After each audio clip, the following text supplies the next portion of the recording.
Shalom, shalom, queridos hermanos, qué gusto estar compartiendo con todos ustedes en este Shabbat, en este día especial que el Eterno ha preparado para disfrutarnos, para encontrar realmente un deleite en su palabra, en este día especial que comenzamos a vivir, que comenzamos a transitar desde la puesta del sol, desde el día de ayer hasta la puesta del sol de este día sábado.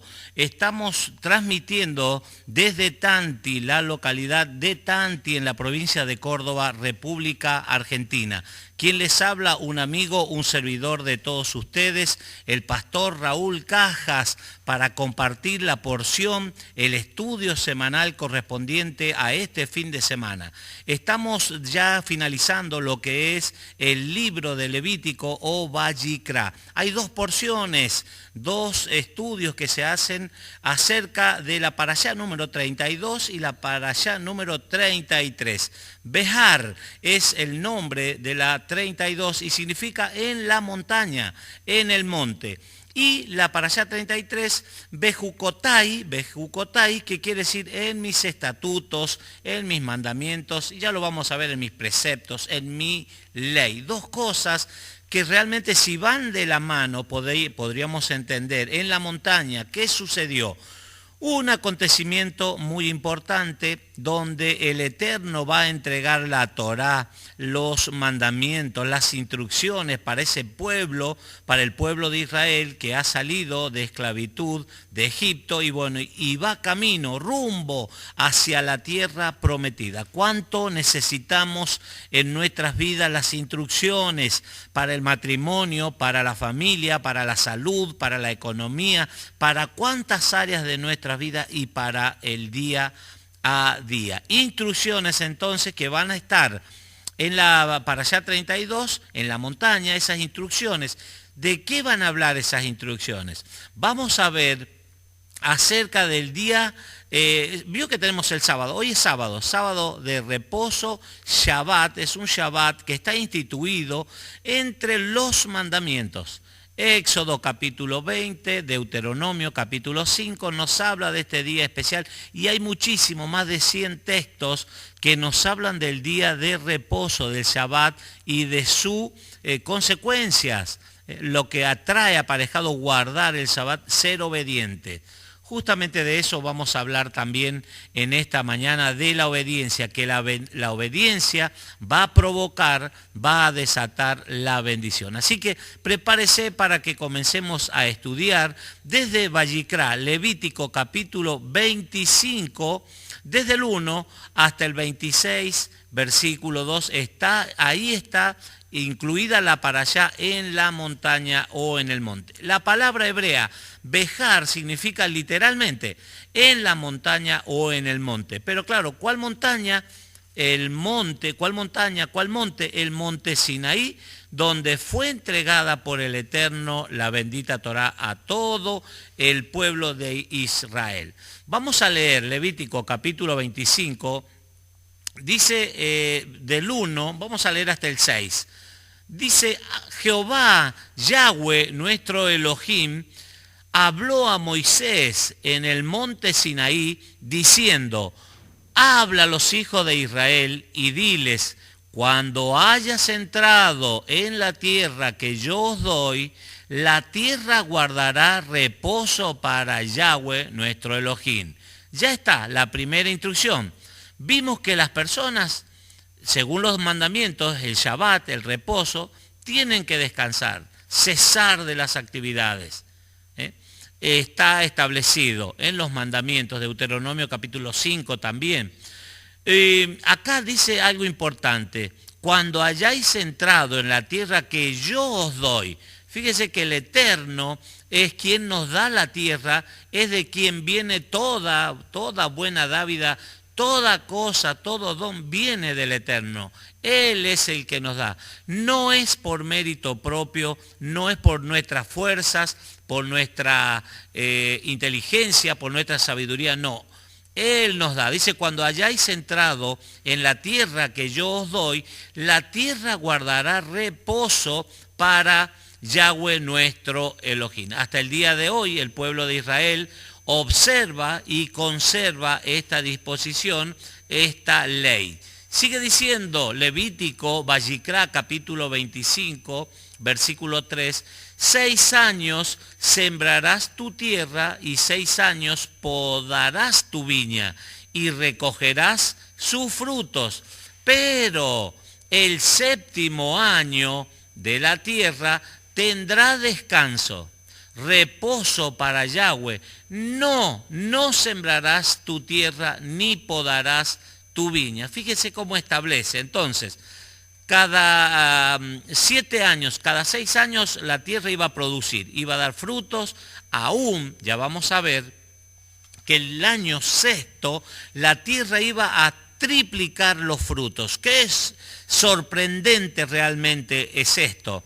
Saber que el Eterno ya lo estableció, ya está en el plan, que hay cosas que en la montaña, en el monte Sinaí, entre las instrucciones, hay unos mandamientos, preceptos, hay 613 instrucciones para nuestras vidas, de las cuales hay algunas, los juquín se llaman, que muchas veces no tienen lógica.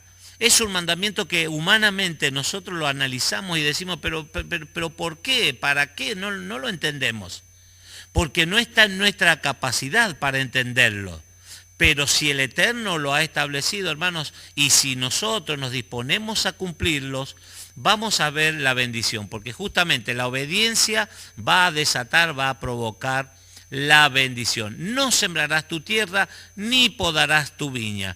Lo que de suyo naciere en tu tierra segada, no lo segarás. Y las uvas de tu viñedo no vendimiarás. Año de reposo sea para la tierra. Estableció el Señor que eso iba a suceder así. El 6º año la tierra va a producir frutos suficientes. ¿Para qué? Para que puedan alimentarse el año 6º, el 7º y el 8º también. Aquí aparece una palabra, Shemitah. Shemitah o Shevit es la palabra hebrea para el descanso, para el año 7º. Shevit significa 7º. Shemitah literalmente significa liberación. Liberación, y hace referencia a un año sabático. 6 años se va a trabajar la tierra, se la va a podar, se la va a fertilizar, todo el trabajo que se debe realizar. Pero el 7º año la tierra tiene que descansar sobre ese año. Ahora, pregunta, ¿qué se debe hacer y qué cosas no se deben hacer un año Shemitah, un año de descanso para la tierra, ese año 7º? 6 años había trabajado la tierra, se la había hecho producir, pero el 7º, ¿qué iba a pasar? Bueno, es un año sabático durante el cual la tierra debía estar totalmente en reposo. No se podía entrar a trabajar, a cultivar, a limpiar, a dar nada de eso. La tierra se la tenía que dejar durante todo ese año, como hasta el día de hoy. Recién lo dije, en Israel la tierra permanece sin ser podada, sin ser trabajada, fertilizada, nada de eso. Los productos que crecían o crecen espontáneamente en el campo, en esos campos, en esas tierras que habían sido cultivadas y habían producido, todo lo que esa tierra diera en ese año 7º se compartían con el siervo, con el empleado, con el extranjero que estuviera en la zona, que aún el ganado tenía acceso a esos campos, a esas tierras para alimentarse, y también los animales salvajes. Esa tierra quedaba públicamente expuesta, abierta, para que cualquier persona que pudiera y quisiera tomar algún elemento que había salido ahí en esa tierra, en ese año 7º podía tomar y gratuitamente.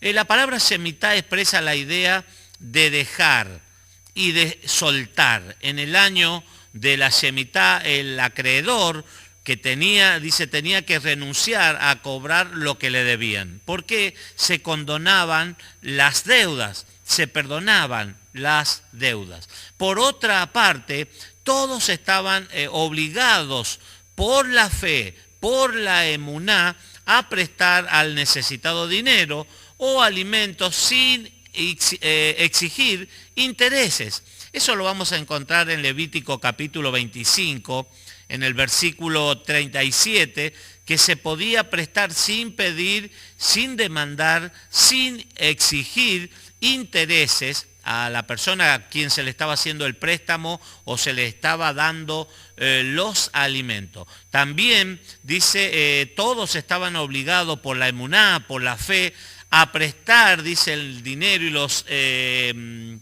los alimentos, claro, sin demandar riqueza, sin demandar intereses. ¿Por qué? Porque así iba a haber un equilibrio. Los ricos estarían cubriendo el déficit que tendrían los pobres. Pero hay algo muy curioso cuando vemos esta porción, esta parashá. Dice que el año sexto, recién lo decía así por encima, el año sexto, la tierra producía el triple. Escuche, la tierra producía el triple de una manera sobrenatural, una manera muy especial.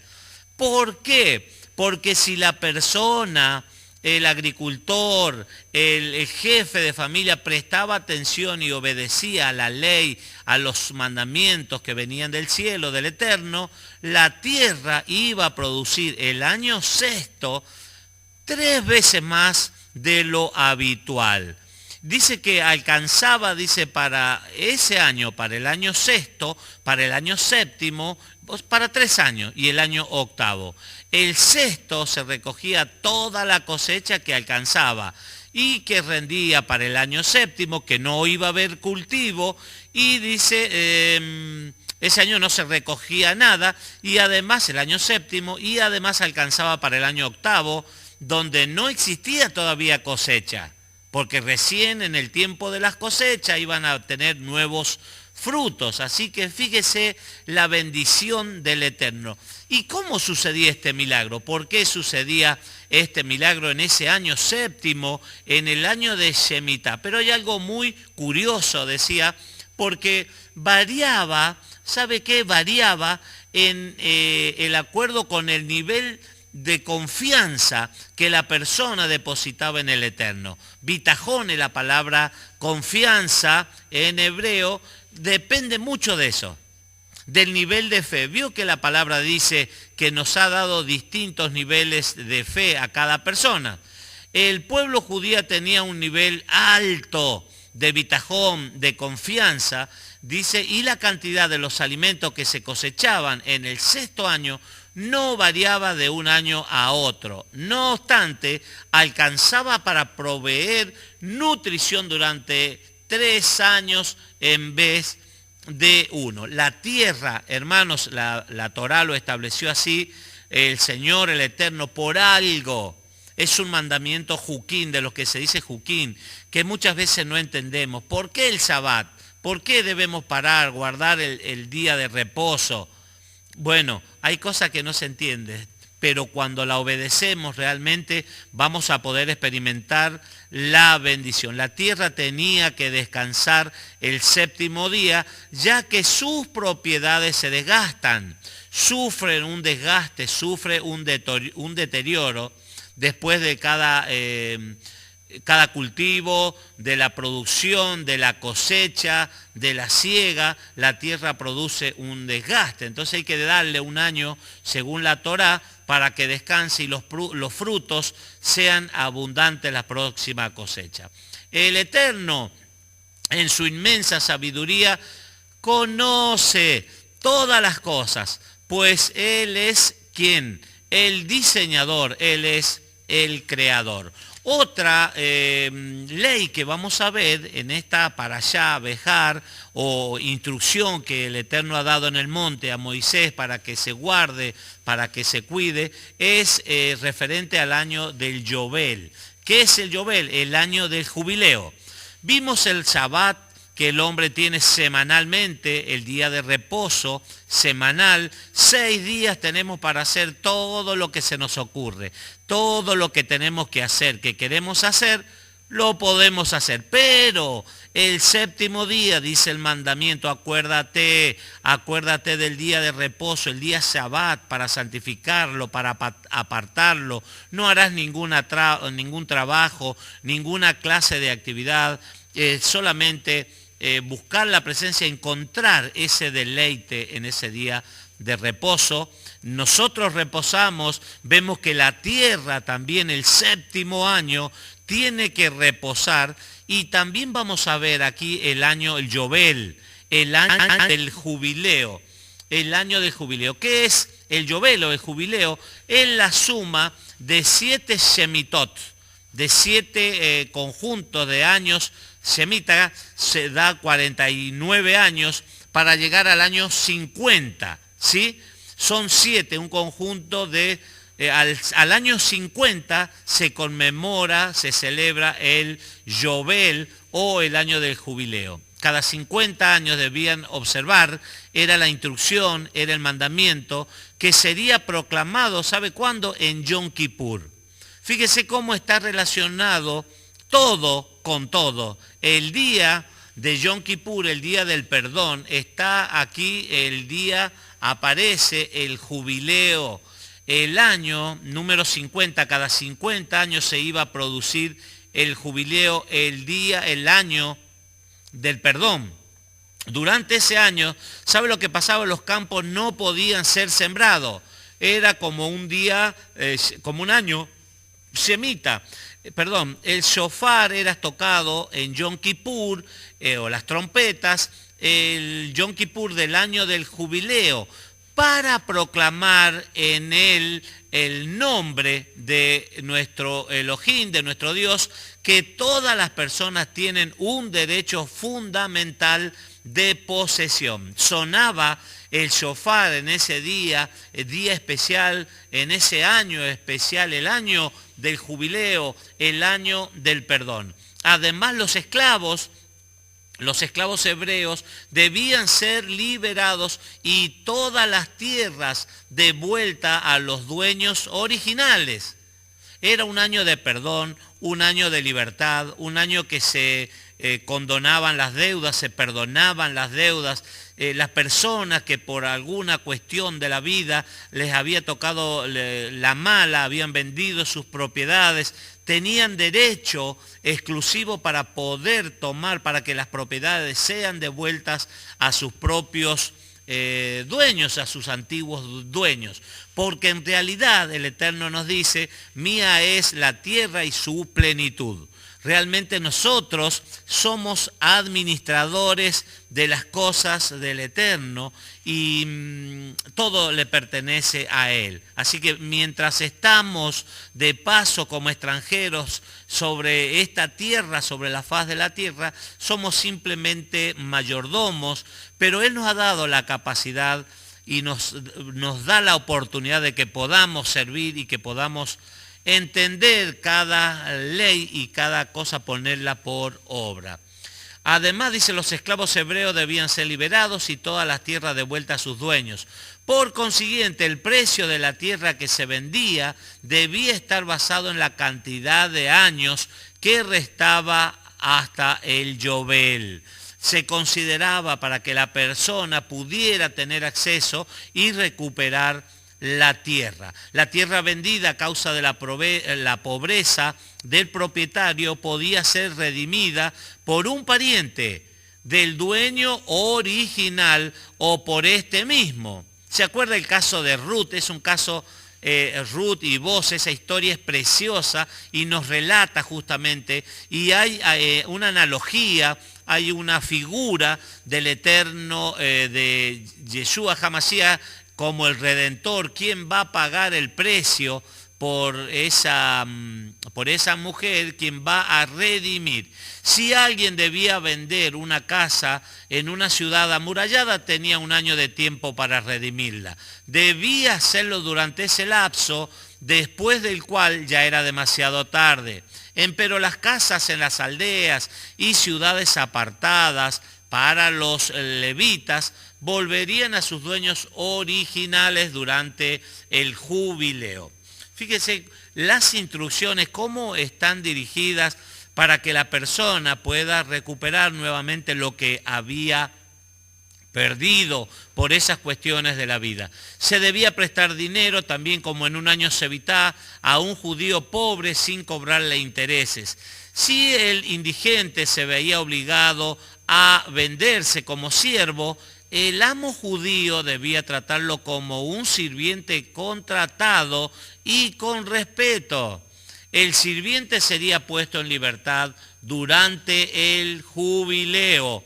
Fíjese cómo considera el Eterno a su pueblo, cómo el Eterno a través de las leyes, de los mandamientos, a través de la historia, de su Torá, cada relato, vemos el cuidado especial sobre su pueblo, sobre sus hijos. Hay una familia, somos parte, somos integrantes de una familia especial, de una nación santa, real sacerdocio, dice Kefas, Pedro, pueblo adquirido por Dios de las tinieblas, llamado de las tinieblas a la luz admirable. Justamente para anunciar eso, que en otro tiempo estábamos en tinieblas, muertos en delitos y pecados, pero ahí apareció el pariente rico, nuestro hermano, nuestro Yeshua HaMashiach, el Masías, un pariente rico, dice que podía redimir a un sirviente judío pagando a su amo una suma basada en la cantidad establecida. Ahí está, la tierra en Israel no se compra, más bien se arrenda por un ciclo de 50 años, porque ya vimos, el Eterno es el dueño absoluto de toda. El hijo pródigo, acá hay una relación y hay un paralelo para que podamos entender lo que estamos hablando del perdón, del Yom Kippur, de ese día del perdón, de las trompetas, de la restauración, de todas las cosas. El hijo pródigo, la casa del norte, las ovejas perdidas de la casa de Israel, que es Efraín, que se asimiló entre las naciones, es aquel que perdió no solo la heredad, sino que también perdió, ¿qué cosa? La identidad. La identidad. Eso es lo peor, hermano, que le puede pasar a una persona, no saber quién es, sufrir una crisis de identidad después de haber perdido todas las cosas. Este Efraín lo perdió todo, hasta la dignidad, llegando a tocar fondo. Eso es lo que relata, ¿no?, la parábola del hijo pródigo. Pero dice que siendo hijo de un rey, llegó a convertirse, fíjese, en un plebeyo, dejando su cultura, dejando sus costumbres reales, porque era la casa, era una realeza, había abundancia. Se llegó, dice, a las costumbres paganas e idólatras. Fíjese todo lo que sucedió con las ovejas, aquellas ovejas perdidas de la casa de Israel, perdieron la identidad, perdieron el rumbo y se asimilaron, se contaminaron con los pueblos paganos que eran altamente idólatras de las distintas naciones. Se volvió un indigente, un mendigo, que fue, dice, no solo comió lo que le era prohibido por su padre, sino que llegó a tal grado de degradación que terminó comiendo, fíjese, lo que los agarró a la comida que se les arrojaba a los cerdos. Y así es el hombre. Esto es una figura, una alegoría de lo que el hombre ha perdido, lo que el hombre, cuando ha sido, dice Romanos 3:23, por cuanto todos pecaron y están destituidos de la gloria de Dios. Esa destitución comprende estas cosas: alejarse de la casa del Padre, de la casa real, de la realeza, de ese lugar especial, muy especial, para ir a un chiquero.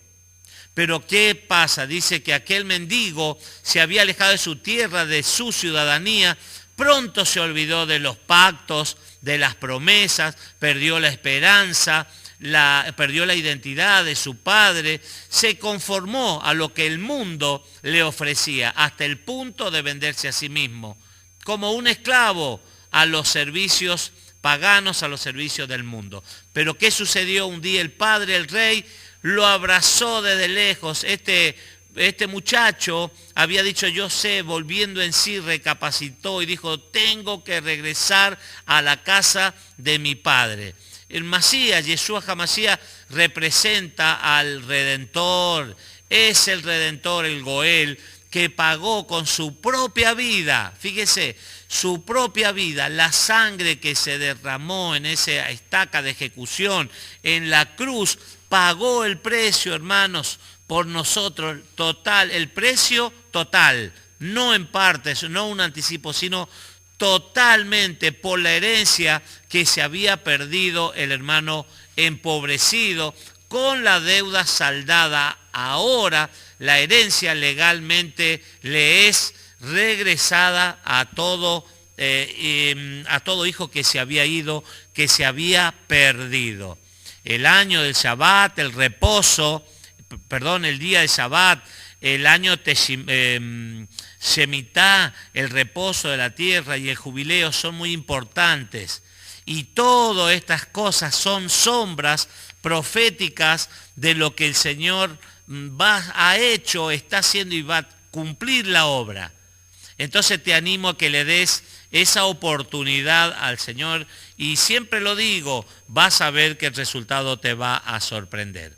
Vamos a pasar a la Parashá 33, Bejucotai en mis estatutos. Dice, si anduvieres en el 26.3.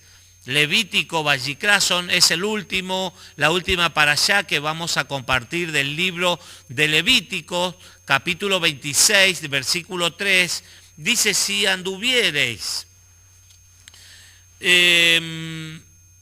ya lo tengo, a ver, Levítico 23, acá está. Si anduviereis en mis decretos y guardareis mis mandamientos y los pusiereis por obra. Fíjese, instrucción, va a hablar de qué cosa, de estatutos, de leyes. Dice, si anduvieres en mis decretos y guardares mis mandamientos y los pusieres por obra. ¿Quién dijo esto? El Mesías, Yeshua HaMashiach. Lo dijo, el que viene a mí, oye mis palabras y las guarda, las pone por obra. Lo voy a comparar a un hombre sabio que edificó su casa y toda esa historia. Usted la conoce. Entonces, el Eterno en Levítico, Vayikra, capítulo 26, versículo 3, dice, si anduviereis en mis decretos y guardareis mis mandamientos y los pusiereis por obra, yo daré vuestra lluvia. Otra vez, la lluvia, la bendición no viene de los hombres, no viene de nuestras fuerzas, de nuestras cuentas en el banco, del dólar, de lo que sea, no. Dice, yo daré, dice el Eterno, vuestra lluvia en su tiempo y la tierra rendirá sus productos y el árbol del campo dará su fruto.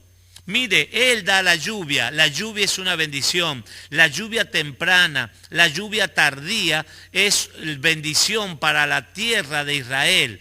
Antes, cuando el pueblo del Eterno estaba en esclavitud, 430 años que permaneció, de los cuales 210 fueron esclavos, pero 430 años estuvieron establecidos en Egipto. Ahí la agricultura, el proceso era más fácil, porque tenían, ¿qué cosa? Tenían el río Nilo, tenían abundancia de agua, pero no tenían la libertad. Ahora en Israel están en la tierra prometida, el pueblo llegó a esa tierra que fluye leche y miel, pero había que observar, había que guardar las leyes, los decretos, los estatutos, los mandamientos, los preceptos, cumplirlo, esforzarse y cumplirlo, porque la lluvia temprana y tardía, que era la única fuente para regar los campos, la lluvia. Él dice, yo daré vuestra lluvia temprana y tardía en su tiempo, y la tierra, dice, rendirá, la tierra va a hacer sus cosas. Cuando nosotros somos obedientes a la palabra, aunque no entendamos, aunque no comprendamos todas las cosas, queridos hermanos, tenemos que ser obedientes. ¿Por qué? Porque el Eterno, nosotros hacemos nuestra parte y el Eterno hace su parte. La tierra rendirá sus productos y el árbol del campo dará su fruto. Vuestra trilla alcanzará la vendimia y la vendimia alcanzará la sementera y comeréis vuestro pan hasta saciaros y habitaréis seguros en vuestra tierra. Y yo daré shalom en la tierra, yo daré paz en la tierra y dormiréis. Y no habrá quien os espante y haré quitar de vuestra tierra las malas bestias y la espada no pasará por vuestro país y perseguiréis a vuestros enemigos y caerán a espada delante de vosotros. 5 de vosotros perseguirán a 100 y 100 de vosotros perseguirán a 10.000 y vuestros enemigos caerán a filo de espada delante de vosotros, porque yo me volveré a vosotros y os haré crecer y os multiplicaré y afirmaré mi pacto con vosotros. Comeréis lo añejo de mucho tiempo y pondréis fuera lo añejo para guardar lo nuevo y pondré mi morada en medio de vosotros y mi alma no os abominará y andaré entre vosotros y yo seré vuestro Dios y vosotros seréis mi pueblo. Vosotros seréis mi pueblo. Yo, Jehová vuestro Dios, que os saqué de la tierra de Egipto para que no fueseis sus siervos, y rompí la coyunda de vuestros yugos, y os he hecho andar con el rostro erguido. Qué promesas más preciosas, queridos hermanos, promesas de bendición. ¿Para cuándo? Para cuando somos obedientes. Obedientes, aunque no entendamos, aunque no logremos comprender cuál es el plan, cuál es el propósito, la bendición se gesta, la bendición se genera cuando andamos en los decretos, en los mandamientos. Dice, cuando guardareis mis decretos, mis mandamientos y los pusieres por obra.